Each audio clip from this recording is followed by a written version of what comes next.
haharap naman si Miss Jelly at Miss Cheryl. This one is for 20 points. We ask the people. Kung may favorite child ang mga magulang, ano ang dapat gawin ng ibang anak? A. Tanggapin na lang.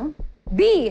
Sabihin ang nararamdaman. Your 5 seconds start now! 5, 4, 3, 2, 1. Time's up! Miss Jelly, is it an A or a B? For me, it's a B.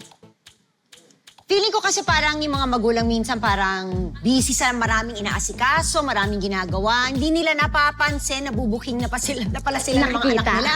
So kapag sinabi ng anak na, Ma, napapansin ko mas favorite mo si Janice or something. Ay, ganun ba anak? O, syempre, de-deny naman niya yun, di ba? Yes. Of course not. I love you all equally, pero at least alam na niya na, ay, kailangan mag-ingat-ingat ako. So, ano yun? Mag-usap, Sign yun yeah. for the parent to actually Balance. balance everything.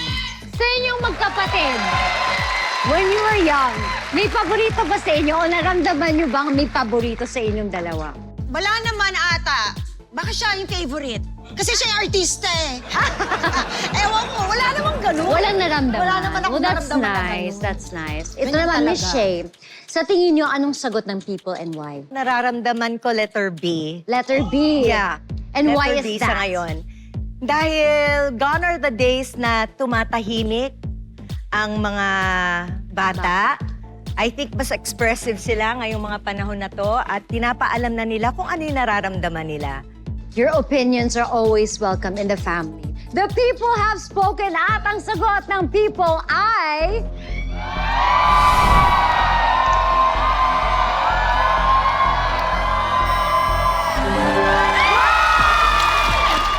Parehong tama ang dalawang teams! Lamang pa rin with 30 points ang Team Visher habang may 20 points ang Team Janelli.